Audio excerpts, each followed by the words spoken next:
Para sa mga anak na hindi masabi sa mga magulang nila ang salitang, "Patawad, Nay.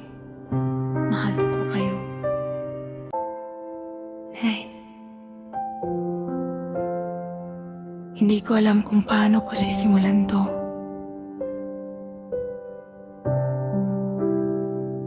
Minsan, napapasigaw ako.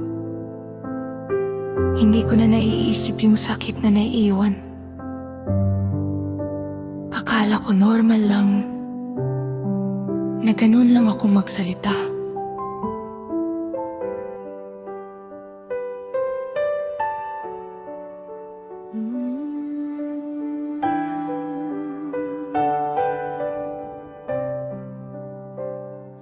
Minsan sa galit ko,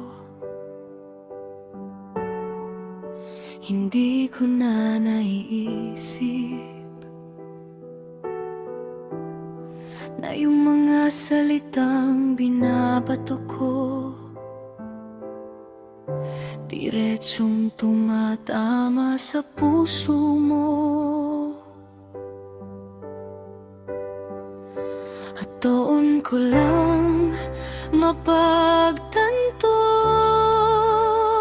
na hindi pala sapat yung pasensya na kung paulit-ulit kitang nasasaktan. Sa gilid ng luha, nakita ko yung